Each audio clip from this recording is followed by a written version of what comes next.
DePaul, Chicago's College Connection. Tom, you want to give the listeners a little bit of an update on the Masters? Oh, a little Masters update? I'd be happy to. So Masters right now, Bill Haas is the clubhouse leader at 4 under. Defending champion Adam Scott is 1 stroke behind at 3 under, and then you got a whole slew of players at 2 under. So the course is playing a little tougher than people thought today. Only a handful of players are under par, so it's shaping up to be a great weekend for you golf fans out there. And let's bring in Steve Silverman, a writer for CBS and a featured columnist on Bleacher Report. Steve, as you could see, Tom's the Masters guy. I'm not. Well, he's got good taste. I mean, this is the time to get interested in golf again. But without Tiger, there's something missing at the Masters, and I'm hoping he'll be back by the U.S. Open. Not sure that he will, but you get the majors going. You can watch the whole weekend of golf, and it's pretty interesting. I couldn't agree more. I think the Masters is one of the best sporting events out there. But you're absolutely right. Without Tiger, it definitely loses a little luster. So hopefully the other top players in the world can stick around in the weekend and make it as entertaining as possible. Yeah, this should be a good show, no doubt about it. I kind of have the feeling Rory McIlroy is going to be heard from before the end of the weekend, so we'll go with him. All right, my boy Phil, I'm sticking with him. I hope he can get another green jacket there, but we'll see. That would be a good duel on Sunday. Steve, let's dive into your article that you wrote about yesterday. And again, Steve Silverman, writer for CBS and feature columnist at Bleacher Report, on with us right now. So your article was titled 2014 NFL Draft Class, not on par with 1983's, but very good. So let's take a look at the Bears here with potential to draft a quarterback. They haven't signed anybody. There's been some veteran quarterbacks on the market. Could you see a guy like A.J. McCarron, who is very solid at Alabama, or Jordan Lynch, who also visited with the Bears? We've had a couple guys on, Andy Garcia of The Score, and he doesn't think it's going to happen with Lynch. So do you think the Bears could be interested in a quarterback, and specifically those two? Well, I think the Bears certainly could be interested in a quarterback, but I'm thinking more round 5, 6, or maybe even 7 for the Bears as far as the quarterback position is concerned. I think at the top of the draft, I think you have a really strong group of quarterbacks this year. Blake Bortles and Johnny Manziel at the top of the class. I think those guys are going to go early. I think you could have 3 quarterbacks go in round 1, maybe as many as 5.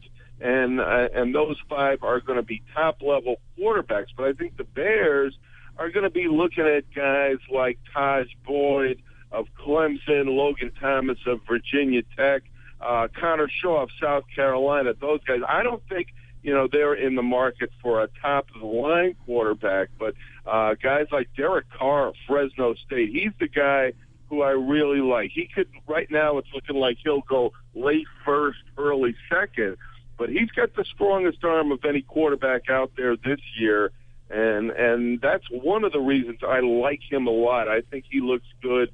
And Jimmy Garoppolo of Eastern Illinois, I think he's a second-round pick, maybe first round by the time the draft comes around in a little less than a month.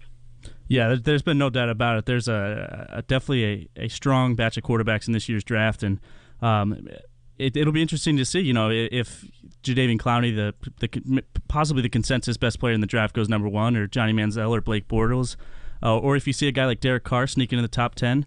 That'd definitely be interesting. But switching over sports here, looking at the Blackhawks, obviously the loss of Taze and Kane for the rest of the regular season was going to be a little interesting to see how Quenneville could adjust, and these these other Blackhawk players were going to have to pick it up for the Stars. But Jerry Morin has 5 points in his last 4 games. My question is, do you think he's going to continue to be a contributor when it comes to the playoffs?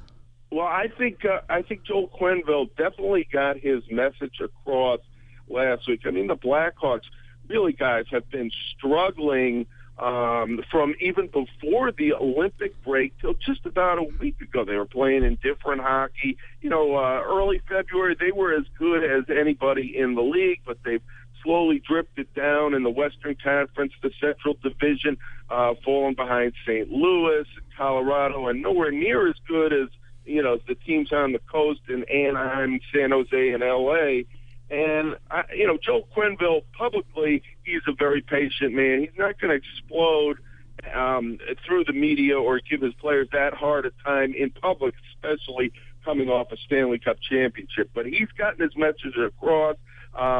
They have woken up this past week, and I think, and as you said, Jeremy Morin, very nice job. If you've got to look at the goal he scored last night against Montreal, got himself free and then let go of a really wicked wrist shot just inside the post, got the Blackhawks going a little bit, has been playing well. I think things bode well for the playoffs if Kane comes back healthy and if Jonathan Toews comes back healthy. I think they've got a really good shot of at least getting to the Western Conference Finals.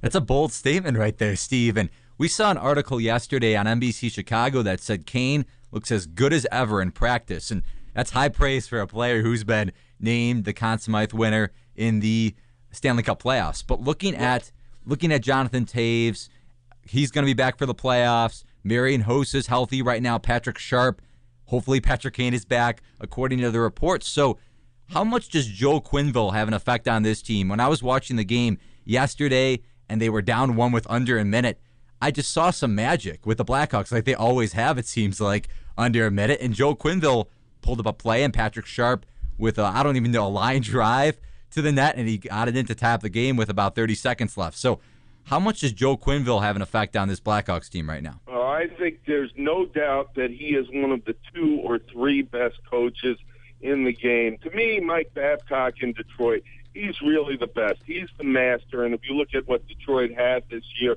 a lot of injuries, they've lost a lot of players, they have a lot of youngsters who were really struggling to put the puck in the net the first half of the season. Well, they've come on, they've made the playoffs again their first year in the Eastern Conference. He knows the game so well. I like Claude Julien, the head coach of the Bruins. He gets an awful lot out of his players. And Joe Quenneville, he just may be the best of the group. He's the one who passed the 700 victory mark. He's got 2 Stanley Cups. His players respond to him. He knows how to get the most out of them. He's a very good motivator, very good strategist, knows his personnel well. And I think after struggling a lot in the second half of the season, he's at least got them going in the right direction with the playoffs, less than a week away. So I feel good about that. I think we need to see Kane and Toews play before we say everything's going to be great again. And I've heard the same thing you have. Patrick Kane is skating really well, but it's one thing to skate well. It's another thing to do it in a game. I think it could take a game or two. But they look good. They look good, and St. Louis is starting to struggle quite a bit in the last couple of weeks. So I think they could make another good run. That Blackhawk fan's got to be happy to hear that. And speaking of Joe Quenneville, I think he might be my favorite coach to watch too. Just no emotion the entire game, but he is one heck of a coach. Looking at hockey, the entire NHL with the playoffs you mentioned less than a week away. You wrote an article about maybe the Rangers are peaking at the right time here. Do you see them being the most dangerous, maybe not top 1 or 2 seeds in both the Eastern and Western Conference, or is it maybe the Flyers too after the slow start? No. I mean, I can make a good case for the Rangers because they have good personnel. They played really well on the road this year. They had an absolutely terrible start, and I think they're doing much better under Alain Vigneault than they did, of course, under John Tortorella, who the players just got sick of. But really, if we're going to be honest about it, the Boston Bruins are the best team in the Eastern Conference by a long shot. They're the hottest team in the league, no doubt about it, and they could possibly have the easiest route. If you look at that story I wrote on the Rangers, I said, if the Bruins take the Rangers lightly because they beat them in 5 games last year, undefeated against them this year, so I'm kind of extrapolating a little bit and saying, hey, they just figure they can go out and just beat the Rangers anytime they want. Well, if that happens, then maybe the Rangers have a chance. But if the Bruins play hard, and they almost always do, I don't see anyone in the East giving them a beating. They're going to get to the finals again. Now, the Western Conference, much stronger this year, but the Bruins aren't going to have to go through the gauntlet to get there. So they should have a very good chance, even though the Western Conference is stronger. Steve, I know Tom remembers this. I bet you remember this, and Blackhawks fans remember this too, that the Flyers were down 3-0 against the Boston Bruins in the 2010 Eastern Conference Finals, and Philly came back 4 straight wins. So Tom's a Flyers fan. I know he's thinking that the Flyers could do it again this year. Well, they're another team that has responded after an awful start. They brought in Craig Berube to coach, and he's gotten them playing much better hockey. Now, the Bruins probably never would have won the Stanley Cup the next year if they didn't go through that kind of agony of winning the first 3 games and then dropping the last 4. Those things, stay with the team, and really the Bruins still have the core personnel from that loss on their team. So, they like to give the Flyers a hard time whenever they can. I think Philadelphia probably has the best offensive team in the Eastern Conference playoffs. I think, they have too many problems on defense and in goal to get there. But certainly they're playing a lot better than Pittsburgh right now. I think they give the Rangers that will be a great battle, and they're good enough to push Boston, but it will be very difficult to beat them. Yeah, I tend to agree with you, Steve. It's the typical Flyers problems. They can score goals, but they can't keep them out of the net. But you hit the nail on the head. The Boston Bruins are just a totally and complete different monster than the rest of the Eastern Conference, and we saw them in the Stanley Cup Finals last year against the Hawks. Physical. They're a big bruising team, and they beat up the Hawks. But thank goodness Chicago was able to come out with that win. Well, that was 2 great teams going at it, and I think, even though it ended in heartbreaking fashion for Boston, I think the better team really won that series. Everyone looks at the 17-second thing, but really the problem came in the first game for Boston. They had a 2-goal lead in the third period, and they blew it. If you want to win the Stanley Cup, you get a 2-goal lead on the road in the third period, you don't lose that game. So, if the Blackhawks are at their peak, maybe the same results happen again, but I think the Blackhawks are a little bit away from that peak right now. They could get there, but they're not there right now. That's true. And that was game 1, too, so that turned the whole tide of the series for the Blackhawks and the Bruins, too. Steve, tell the listeners, well, I can tell them for you, you can follow Steve Silverman at ProFootballBoy on Twitter. Now, I want to ask you this, Steve. You know a lot about hockey. You know a lot about the Masters. So why wasn't it Pro Hockey Boy or Pro Masters Boy or Pro Sports Boy? I've been covering the NFL, guys, for many years. I spent 10 years at Pro Football Weekly. I covered the Giants for a newspaper in New Jersey long before that. And so I've been covering the NFL since 1981. And I've written 4 books on the NFL with 2 more coming in the next year. So you look for me at Pro Football Boy on Twitter, and I'll give you your fill of hockey and golf as well, and maybe even a little boxing. But football, that's the main thing for me. Let's be honest. Steve Silverman knows it all. Steve, thank you very much for joining us, and we hope to have you back on soon.